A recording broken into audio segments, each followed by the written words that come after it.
www.islamicwaves.com.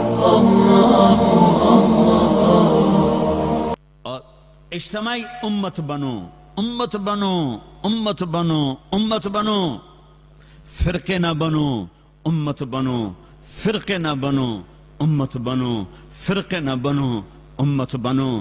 اگر اس آگ کو تم نے نہ بجھایا تو پہلے جا کے پاکستان کا چکر لگا کے آؤ، جہاں مذہب کے نام پر وہ ظلم و ستم ہو رہا ہے کہ ظلم کا لفظ بھی چھوٹا پڑ گیا ہے۔ ایک کلمہ گو دوسرے کو کافر کہے جا رہا ہے، وہ اس کو کافر کہے جا رہا ہے، تو جنت جاؤنا کہیں؟ جنت تو خالی ہے پھر۔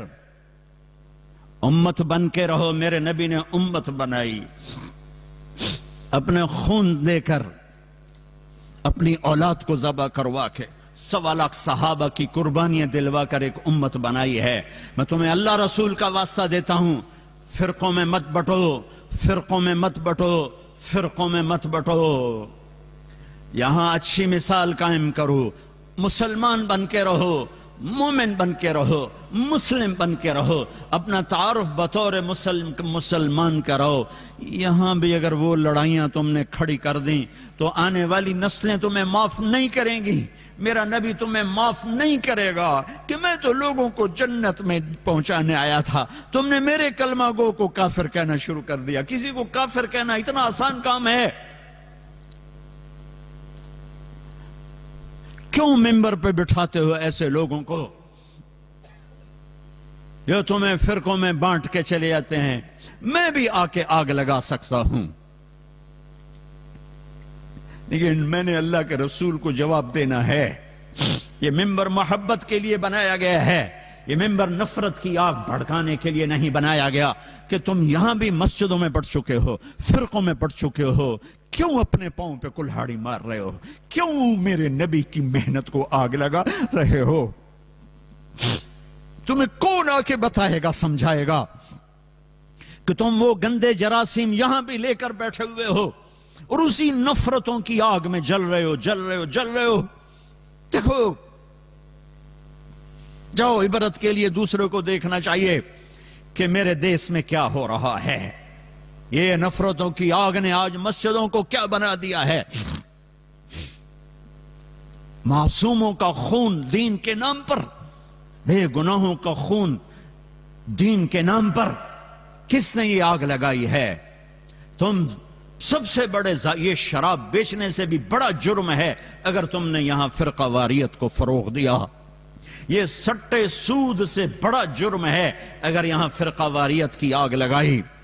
امت بن کے رہو، امت بن کے رہو، امت بن کے رہو۔ جو تمہارا مذہب مسلک ہے اسے سینے سے لگاؤ، پر کسی سے نفرت کیوں کرتے ہو؟ نہ کرو نفرت۔ پتہ نہیں کون سی ادا میرے اللہ کو پسند ہے اور اللہ جنت کا فیصلہ کر دے۔ تم کسی کے ٹھیکیدار ہو، وہ تو کریم مہربان ہے، ایک کوئی عمل پسند آتا ہے اور جنت کا فیصلہ کر دیتا ہے۔ ساری زندگی کی عبادات کو ایک کوئی عمل ناپسند آتا ہے، دھتکار کے پھینک دیتا ہے۔ بے نیاز ہے۔ اپنے نبی کی محنت کو آگ نہ لگاؤ، اپنے نبی کی محنت پر پانی نہ پھیرو، اپنے دین کو بدنام نہ کرو، اپنے قرآن کو بدنام نہ کرو۔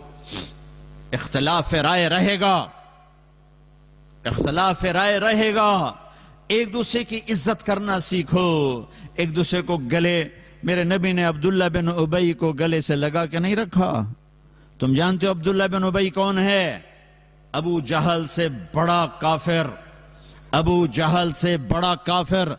ابو جہل اوپر کی دوزخ میں ہے، عبداللہ بن ابی نیچے کی دوزخ میں ہے، لیکن اس نے ظاہری کلمہ پڑھا، میرے نبی نے سینے سے لگا کے رکھا۔ وہ مر گیا تو ان کے بیٹے سچے صحابی تھے، یا رسول اللہ میرا باپ مر گیا، اپنا کرتا دے دیں، کفن پہناؤں۔ آپ نے کہا یہ لو شاید بخشا جائے، آپ کو بھی پتہ نہیں بخشا جائے گا۔ کہا یا رسول اللہ میرے باپ کا جنازہ پڑھ دیں۔ کہا میں حاضر ہوں۔ جا کے جنازے پر کھڑے ہو گئے، آگے عمر سامنے آ گیا، یا رسول اللہ یہ آپ کیا کر رہے ہیں؟ کہا کیوں؟ کہا آپ کو پتہ نہیں یہ کون ہے؟ کہا پتہ ہے۔ کہا تو پھر جنازے کیوں پڑھا رہے ہیں؟ کہ شاید بخشا جائے، شاید بخشا جائے۔ تم ایک مسلمان کو کہتے ہو یہ منافق ہے، یہ کافر ہے۔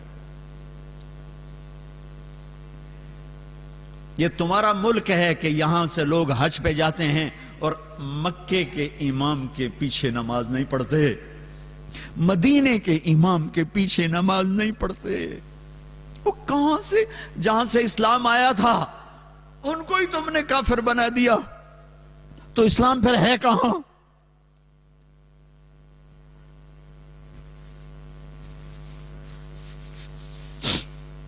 میرا رب اتنا کمزور ہو گیا ہے کہ کعبہ کے مصلی پر کافر کھڑے ہیں، مدینہ مسجد نبوی میرا نبی اتنا کمزور ہو گیا ہے کہ ان کے مصلی پر کافر کھڑے ہیں، گستاخ رسول کھڑے ہیں۔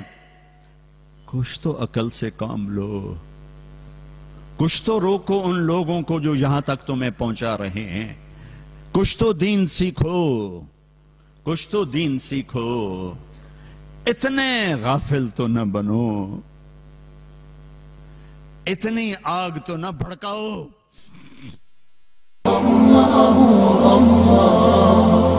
www.islamicwaves.com